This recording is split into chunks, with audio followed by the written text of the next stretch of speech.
Welcome to the Autosportradio.com 2021 show. We are still, and it's in excess of a year now, at their Grand King race shops here in Indianapolis. And again, I remind you, when you're coming into town, if you get a chance, you need to set up and come down here and take a look if things can open up enough to do that. I think it will. This is a working museum, and I mean working literally. There's all kinds of cars, vintage cars, great place to visit, interesting stories from this very shop. So if you get a chance when you're in the area, make an appointment, come out, call them up, come on down. I'll give you their number in a minute. Today's show is presented by Honda and Honda HPD, the Indianapolis Motor Speedway, the NTT IndyCar Series, SVRA, McGilvery's Pub and Speedway, and the VP Insurance Company. A couple of things. Everybody says, I need this, Dennis, I can't wait to go, which is not true. However, I can make it so you will say that. Dr. Jack Miller and his wife, Dr. Liz Lewis, and Dr. Jack Miller is a 500 veteran, have the Indy Dental Group. It is spectacular. The people are top of the line. Actually, people that have gone there have said, you're right, it's a great place to go and you enjoy your visit. So if you need dental work, and make an appointment, 317-846-6125. And if you're like me and have trouble with your computers and I don't get along real well, we have the A+ affordable computer doctor. Steve Freeze is the doctor, and if you have a problem, he can help you, and if necessary, he can make a house call.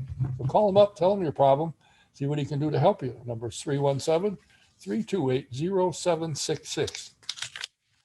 Paul Page has written a book. It's amazing that he can still write and remembers, actually. And the book is called Hello, I'm Paul Page, and it's Race Day in Indianapolis. You need to get a pre-order, get a book before May when it comes out, have it on hand. When you're at the Speedway, get him to sign it. He's told me he will have plenty of Sharpies on hand to sign the books. You can go to Amazon or Barnes & Noble and pre-order. It's due out May the 1st, so get yourself a copy. It'll be interesting reading. And speaking of interesting reading, the SVR Vice President of PR has a new book out. It's called The Legend of the First Super Speedway, The Battle for the Soul of American Auto Racing. It's by Mark Dill. It is a spectacular book. I'm reading it now. It's very, very interesting. Get yourself a copy. It's available almost everywhere. Amazon, Barnes & Noble, Walmart, Target. You look for a place, look for the book, you'll find it. It's really, really good. Good reading. I'm really getting into it. It's worthwhile. If you are in the Trans Am world, the Trans Am is back and alive, and Tony Perella now owns it. So if you're interested in that, I suggest you go to svra.com and subscribe to Speed Tour magazine. You got all the good stories about the drivers, the cars, the competition, and check the schedule. If there's an event near you, by all means, go. It's really an exciting thing to see. SVRA and their vintage races are spectacular. So check it out, svra.com. Subscribe to Speed Tour magazine and check the schedule. If there's a race in the area that you get to, go. It's really worth it. You know, everybody at one time or another needs to get insurance for their car, and they suggest you check every so often to make sure what the insurance you have is priced right and covers right. And most people have found, as I have recommended, Mike Pardee at VP Insurance give you better coverage for less money. He's located at 5004 West 16th Street in Speedway. So give him a call, tell him what you need, what you want. Let him tell you what he can do for you. The number is 317-248-0070. That's VP Insurance in Speedway, 317-248-0070. If it's ever crossed your mind, why do these guys and gals want to drive an Indy car at those speeds? Well, there's a way to find out. Take a ride in the Indy Racing Experience 2-seater and find out for yourself the thrill of being in one of those cars. And I'll tell you, the speed they have is pretty darn good. So just go to indyracingexperience.com, find a date and a location that you can get to, make a reservation, and in the promo box, put DK1 to get a 50% discount. Or you can call Shonda, number is 317-243-7171. Ask for Shonda Kennedy. She can help you. Do you have a vintage car? Or would you like to get one? Grand King Shops can help you. They have some on hand, and they can help restore the one you might have. Or you want to find one, they can help you find one.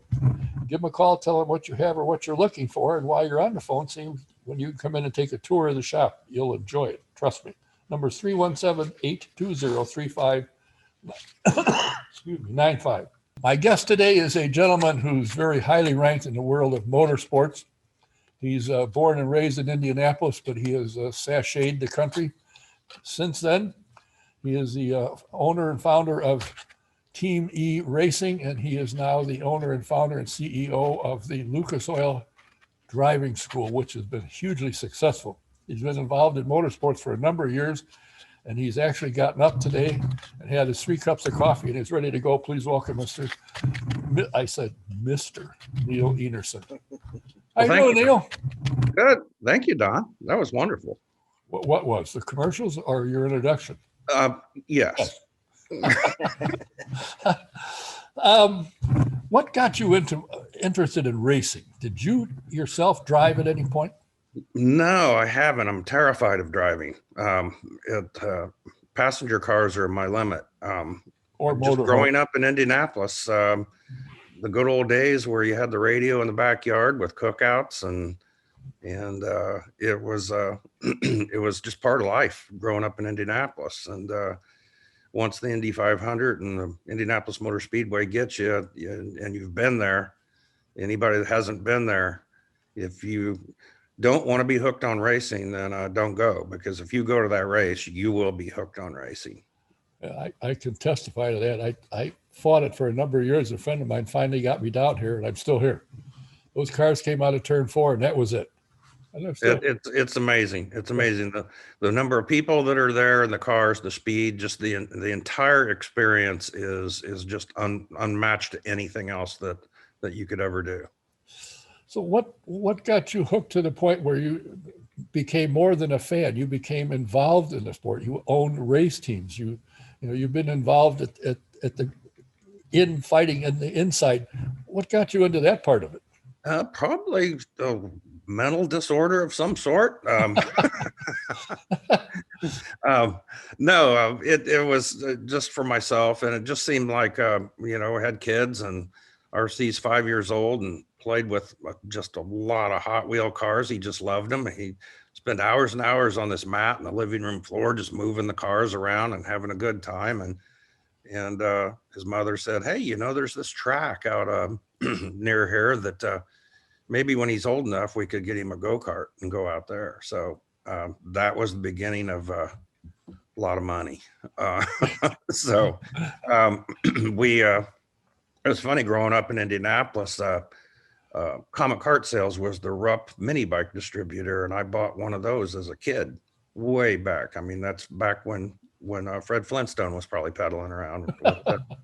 And so I bought one of those. So when it came time to buy a go-kart, I called a buddy up in Indianapolis. I said, "I need you to go over to Comet Kart Sales and pick up a kid kart for me, and get it ready and bring it down here to Florida." So not that they didn't have kid karts in Florida, but that's where we went. And RC started at 5 years old, and we started karting, and then he went through Skip Barber, and then we tested in USF 2000 and got into the road to Indy. And prior to that, one of his mechanics was driving Indy lights, and he approached me about some sponsorship and getting into it. And once again, the mental lapse that you would have, and illness, whatever, I said, I kind of like the idea of owning the assets of a race team. So jumped in with both feet for Team E, and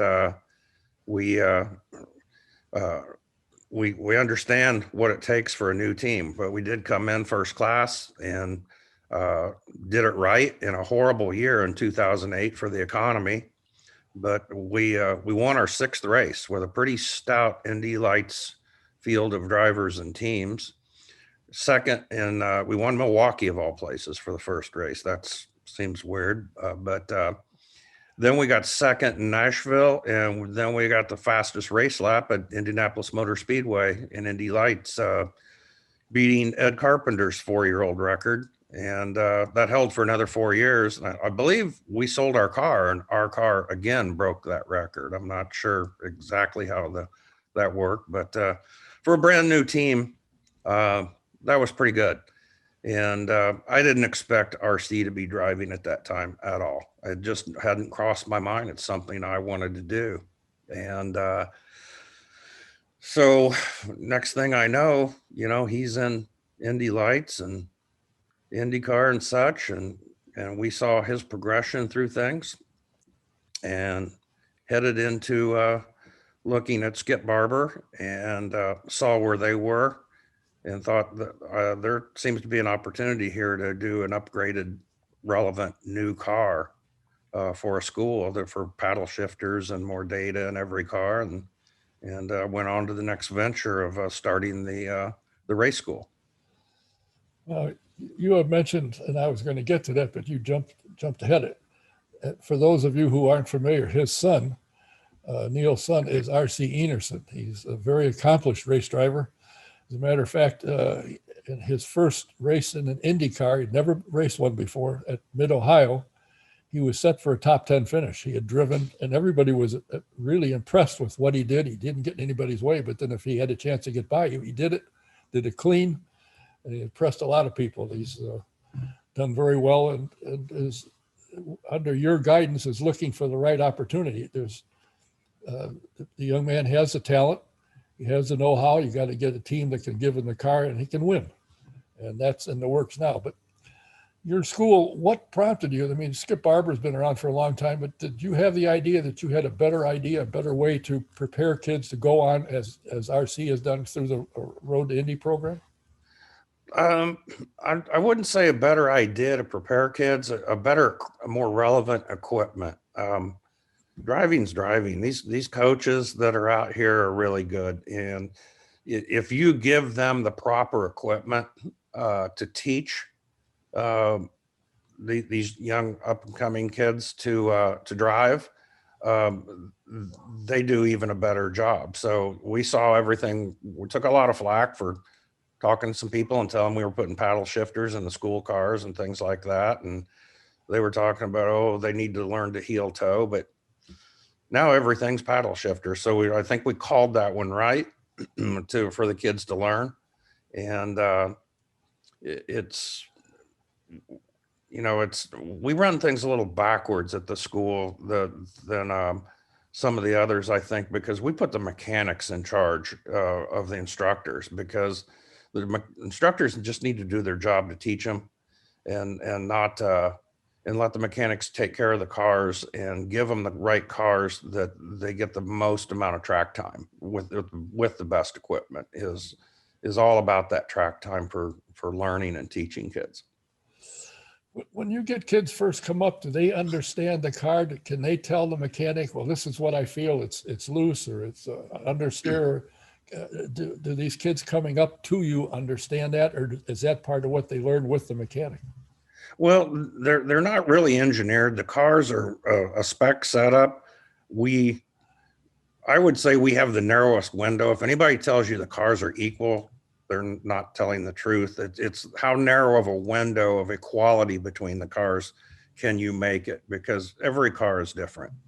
And so they're learning the basics when they come to the school. It's like anything else. If they don't have braking down, then that's a problem. But we go all the way from clutch exercises to braking exercises, you name it. They go through strictly the basics before they actually even get to speed in the cars. So they really don't know. It's really interesting how karting kids come in and simulator kids come in on how they translate to a car with suspension. It's really interesting. So it's more of them learning those type of things. The kids with karting, you can watch them and immediately go, oh, that's a karting kid, without ever looking at his resume for filling out to come to the school. So what does it take if somebody has a son or a daughter that is into racing, thinks he likes it, does some karting? What is it you look for, and how do they get in touch with you and get into your school? And what does your school do? I mean, do you have where they can come in and rent a car for a day at your home track, wherever that is? Or do you have events? You have a series? We have four basic type of events. We have, for starters, we have our 2-day basic school. That is where you start. If you're a karter and you've got significant karting experience, if you're 12 years old and you're above 5 foot or taller, you can come to our school and take our basic class.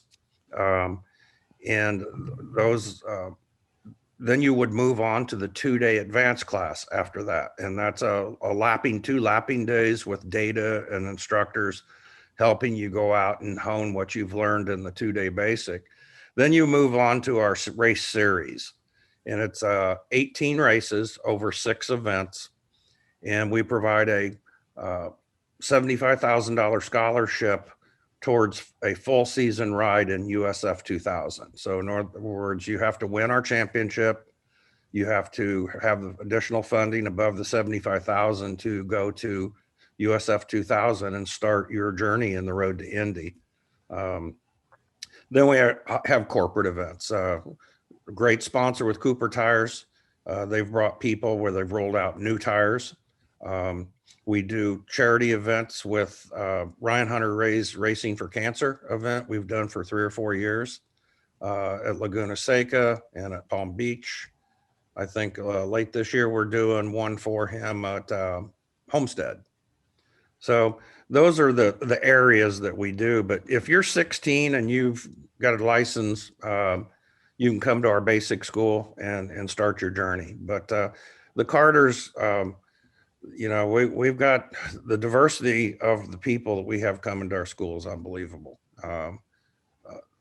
Karters from every facet, just people or master's class. If you're 30 and over, you run a gentleman's class through our series, and kind of as a bucket list item, and they have a great time. Where is your home track that you operate out of, basically? Well, we don't necessarily have a home track. We try to travel. We're in Florida, so it makes it easy during the winter. We're at Sebring and Homestead and Palm Beach. And we've been to VIR and Road America, and we go to Autobahn. We've been to M1 Concourse. Gosh, I can't even, Atlanta Motorsports Park. We just move around. We bring in our transports, and you look at our schedule at lucasraceschool.com, and you can see what tracks we go to and where our race series goes. Now, the thing that's impressed me is looking through your history so far, you have gotten some kids that have come through your schools, have done very well. You're the official school for the Road to Indy program, have moved on, have done very well. So obviously it says your school is teaching them what they need to do to move on successfully. Yeah, it's really sad. That's the satisfying part for me, to see that these kids come through, and it's like our race series. People come in and they're to run a full season. It's a racing school. We emphasize that it's a school. Everybody leaves our series with the same education. Like any other school, some do better than others. And the one that does the best, is the top of the class and wins the scholarship. Last year at St. Pete, 5 of the top 10 in the final race were Lucas Race School alumni. And we have Reese Gold, who's moving into Indy Pro this year. Prescott Campbell was a previous champion, and last year's champion, Eli Navarro, is actually teammates again now with Prescott Campbell at D-Force Racing, starting his second year. So they've been quick in testing, and we expect great things out of them. So we list our alumni people on our website and where they've gone and what they do. So wherever they're going to sports cars, they're going through the Road to Indy, or SCCA club racing, wherever their destination is, this is the place to go to learn the basics at the least cost. Is your school a good stepping stone if you want to, as a step out of your school, go to the F3 and F4 series? Are you? Oh, absolutely. Yes. It's, that's a big jump. I mean, karts straight to cars with aero is not a recommendation we make. I would recommend F1600 if it's something that you want to move ahead quicker with. The difference between our school and F1600 is the fact that you'll work with an engineer, you'll make changes to the car, and you'll take care of that. But once you've learned the basics through our school and you go to that, then you move into being able to make those changes wherever you want to go. If you want to go to F1600, F4, USF 2000, MX5 racing, that's where we have everyone go. And their most success is the people that have not skipped karting and gone straight to those places, but have come in and done some school work. And right now, a lot of them are requiring it. Well, that's interesting. And I got to think, I would like to be sitting in your motorhome with a beverage in my hand when your first graduate of your school is the first IndyCar event winner. That would be fantastic. And I know you spent, I razz you a lot about your off time, but you have spent a lot of time, putting a lot of thought in putting this school together and getting cars that are relevant to what's today and what you need to learn to move on, which to me is very impressive. The other thing is, this is not a sport of you and your son. Your daughter is the head of, I believe, head of hospitality for Andersen Promotions. So she's at all the events that the Road to Indy program runs and is very involved.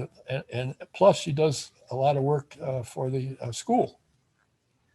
Yeah, she's Ken Burris, I think, is the head of hospitality and such for Andersen. Rachel's been there for, I think, for 7 years now, but at the school, so she gets to go to their events, which is really helpful for us too, that we have a representative there watching our alumni and in live and doing things. But she does everything for us. She books the instructors, the mechanics, the truck drivers, all the hotel rooms. She books flights for everybody when we do the events, and she handles sales and obviously all the hospitality. And she does a super job there. I'm really proud of the job that she does. Well, I'm surprised, as busy as you are. Sometimes it takes me 2 weeks to get you on the phone because you're always moving. If there's anything left for her to do, I just find that amazing. Has she ever expressed interest in getting behind the wheel of a car? She has. She wasn't overly excited about the driving side of things. So the background behind you just changed. Is that? Yeah, we landed. Is that your house? Yeah, we landed, and now I'm at the beach. So yeah, you're at the beach. Okay. Who are your teachers? I'm sure there's some that I know that people will recognize as instructors that you have that will tell people they got people that'll teach you how to drive a car. Well, obviously our chief advanced instructor is my son, RC Enerson, and he does a fantastic job. He seems pretty popular with the kids coming through with doing their feedback with them. Gerardo Bonilla is our operations guy and handles the basic schools. And Ryan Hall also handles our basic schools.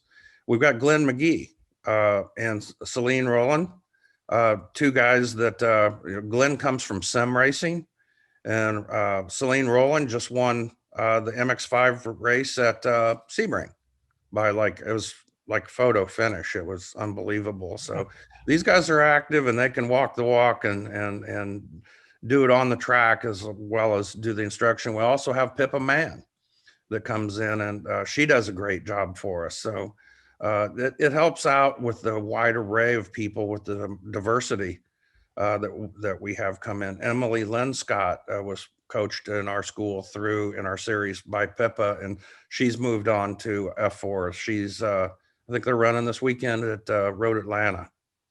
And so, yeah, we've got a great group of instructors, and we have guest instructors come through, some of the top ones that kind of surprise people too.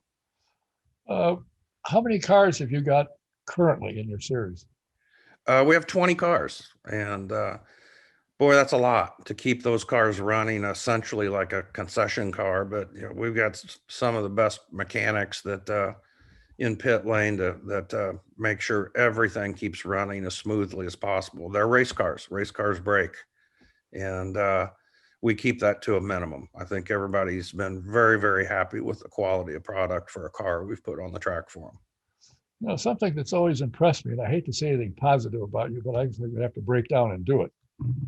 As a team owner, I used to hang around. What I do is I stand around, I listen, I hear what drivers say, I hear what mechanics say.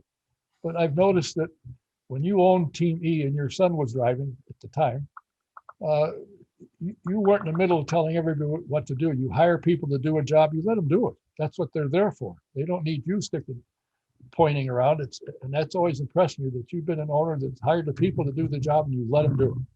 Well, I'll tell you that I found that out the hard way, especially, you know, with business in the past, that you can't micromanage. And the other thing is, in racing, the parent driver dynamic can be very toxic. And you know, we have parents come in, and we have terms for them where we call helicopter parents, where they're always hovering over the kid. And in karting, I guess that's great and it's fun. You're having a good time with your kids. It's an unbelievable quality time that people are fortunate enough to be able to do. But you just got to step back as a parent, especially when you get to our school, and let our instructors do their job. And that's, you know, then when I'll tell you another good one. I was watching RC when he was in USF 2000, and you know, that was Team E. He drove for my team, had a great crew, and I didn't interfere in anything. But I saw him look at me one time when the crew and him were talking, and I had a headset on, and he was looking right at me, and I knew exactly what that meant, that he wasn't paying attention to what he was doing there, because he was worried, because just the dad in the room makes a difference. Just the dad, even them being there and knowing that they can hear them, is just like being in the room. And from that day forward, he never saw me with a headset on when he was at the racetrack. And you know, one time I was at Barber, and I stood out there with Brian Herta, and Brian's got Colton on the track, and he didn't have a headset on. I said, "No headset?" He says, "Nope, nope. I've got the right people doing it." I said, "Same. It's nice to see that that's what you're doing." Dale Coyne, RC drove his first IndyCar race. You know, parents have to part of our school, and what we tell them, you got to be like the Little League dad. When first pitch goes out, that's it. You stay out of it. You don't yell at officials, referees, teams, anybody. Dale asked RC, "What happened to your dad? Does he just go out in the woods during the race or something? We never see him once it all starts." And that was a big plus for the team owners. And I knew that from where I was. I just didn't want to be that dad from being a team owner, and seems to have worked out well. If somebody has a kid and they're watching this and say, maybe this is where my kid, his next step would be, how do they get in touch with you? Where do they sign up? How do they find the information about the Lucas Oil Driving School? Well, our website is, and all of our social media handles are lucasraceschool.com is the best place. And it's got all of our schools listed in a basic and advanced. If you have any questions, you call, and you can talk directly to Rachel when she calls. You can call and talk to Gerardo. If you have any questions, whether your son, daughters, or any drivers qualify to come, whether they're in karting and what their experience is, and get advice from us, and follow us on social media. And you can buy our schools right online. And if the criteria is on the website, if you go through that and look at it, and if there's an issue, then which rarely there is, unless they have absolutely no experience and they're 12, 13 years old. We like to have more experience for the younger kids, but we do allow them at 12 years old with significant karting experience, and they do quite well. I can speak from experience. I have a friend of mine whose son has been to your school, your basic school, I believe, and maybe the advanced one. And they were looking to move up to the next level. And strangely enough, I called and talked to RC. And I mentioned it. Oh, yeah, he knew him. He said, "Oh, I've talked to him. Yeah, I know." I said, is he ready to move? And he said, not really yet. He needs another year to do it, which he's doing. He's running karting, and he's been to your school, and I think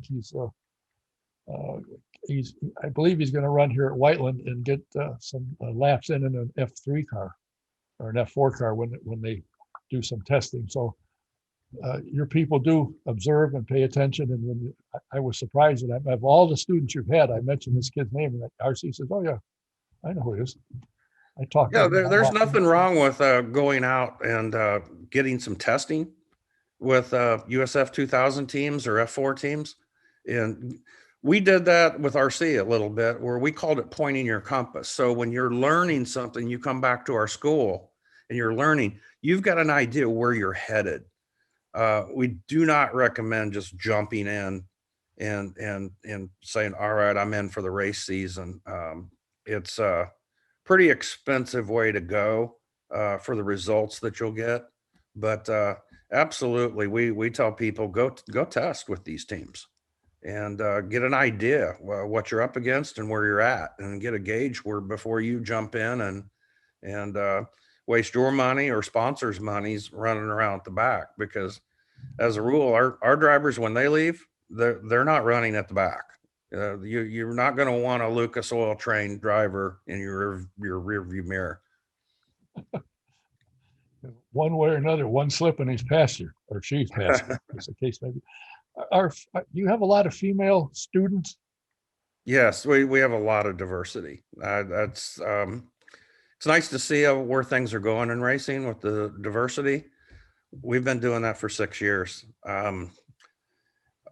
Miles Rowe, it's great to see him in the Indy USF 2000 car and getting that opportunity with the team. He came through and ran won our summer super series.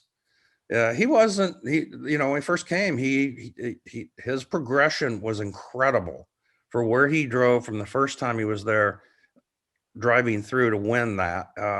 Unbelievable. And it's good to do this where Ryan Nash has gone to TCR. Just the number of people that have come through there, we don't say anything.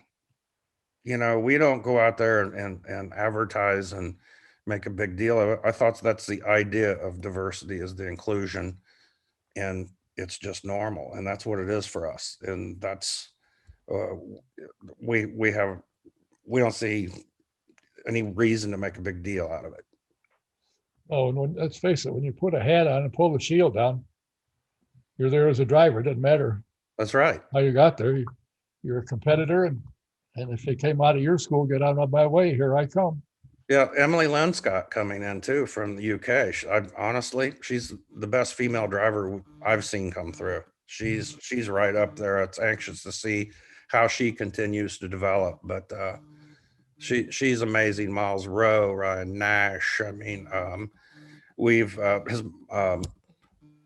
Rossi's chief mechanic's daughter was our first young lady to come through at 13 years old. Michaela Marks came through way back in the day, so very early on in our days. So yeah, we've certainly got a diverse all the way. We have our master's class. We have people that are in their 70s running our master's class.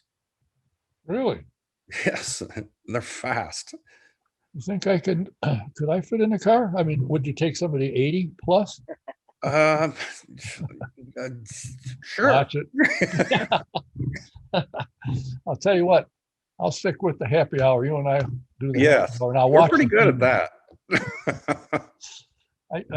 What's the school's next event upcoming? We're at Sebring, April 11th and 12th for a school, a basic and advanced school.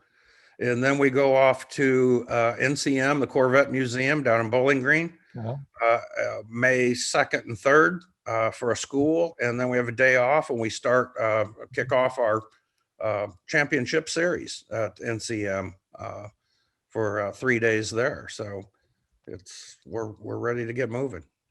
I'm going to ask a silly question. Are your school classes full? Yes. Yeah. It was amazing during the COVID year. We had that delay, and we were one of the first people on the track at Sebring. trying to meet all the COVID guidelines, and I think we were the second or third ones they allowed. And the entire year we had 3 seats that were unsold. So that's we're really pleased with that, and we've been sold out 3 months in advance this year. So if somebody wants to jump in, they can go ahead and get a school, and we have 14-day refund policy, or after that you can just change it to a different school, but to get one of the seats, it's you can sign up right online, and then if you have a problem you just move it farther out. But right now we're 2-3 months out. Do you get a lot of Europeans come over here? Not necessarily Europeans, but South American come up. Our Homestead track is a popular one for them to fly into when we have schools and races there, have our winter series race. But we're waiting to hear. We might have somebody coming in pretty special to run our series this year from the Middle East. Really? Yes. Oh, interesting. Every once in a while, somebody will pop up from the Middle East. There was a Top Fuel drag racer was here for a couple of years, I believe, from the Middle East. So it's amazing what can happen, and the idea. When did the idea of a school cross your mind and say, maybe this is something I had to look at? And what gave you the idea to do it? I'm sure alcohol was involved for a crazy idea like this. No, I'm not sure. That's a great answer, I think. I got news for you. I believe that. No, I mean, Jim Leo, he kids me every time from Pit Fit. He kids me every time because he keeps going through it. He goes, Neil said he was going to start a racing school, and everybody's like, yeah, right. Yeah, right. He goes, wow, look at this. Here it is. This is amazing. Because we do a karter shootout. We didn't do it last year with COVID, but this December we have a karter shootout, and they have to qualify for our karter shootout. They need to take at a minimum our basic class, and then they come, and it's a 2-day event for a full scholarship to run our series. And we have Jim Leo comes down, does some things with the kids. Brian Till comes and MCs the thing and interviews the drivers to give them a little taste of that. And we put on a pretty good event for these kids, that young karter kids up and coming, to try to win a full season prize with us. Well, it's kind of interesting. And believe it or not, one of the things that in this almost 45, 50 years I've been doing this, I've had a lot of kids, and RC was one. Early on, I had him on the program, and you have to ask a question that there's not a yes and no answer to. You got to ask somebody a question, they got to answer. And he was good, but now the change is amazing. And I think it's very important, particularly now moving up, that a driver knows how to talk in front of people and not be nervous, because that's huge. You end up with contract, personal services contracts for your sponsors and so forth if you're able to talk. And, I think that's important. That's a good idea to have somebody in to get the kids breaking in. This is what is going to happen if you get successful. You have to learn how to talk in front of a camera and in front of people. Yeah, he does a great job at the shootout also, because he did 4 years of the Skip Barber shootout. He didn't win anything, nothing, nada. But he made it to IndyCar. So he's a great example for these kids that the shootout's not everything. It's all about the learning and everything you say. So when people understand, when they come to our school, and it's a school, it's about their education. It's a base education. They're not there to have these unrealistic expectations to lead every practice, to qualify on pole and lead every lap. If you're doing that, which is impossible, great goals, but you're not learning anything. And so we have them speak in front of, like you said, with Brian Till, and do interviews and give them the hard questions. And that's part of the judging on the thing, on how they do right out of the box as a young aspiring race car driver. That's phenomenal.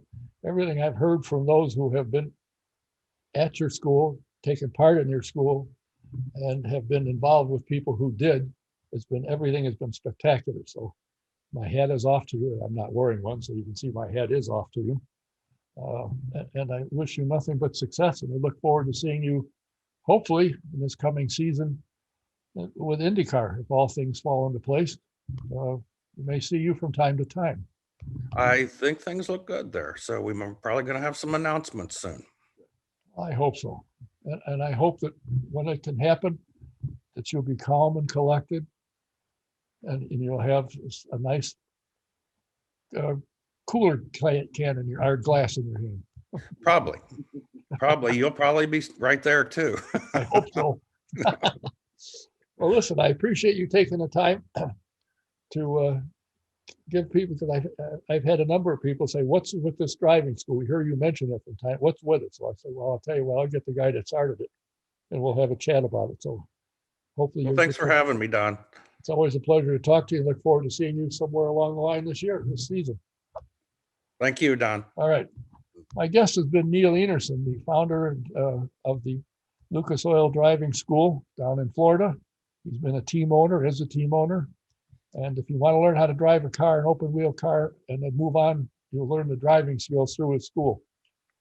Thanks for watching. We will be back. We have other guests upcoming and some very interesting ones in the weeks to come. So hopefully you'll come back. Until next time, this is Don Kay saying thanks for watching. Until next time, good night.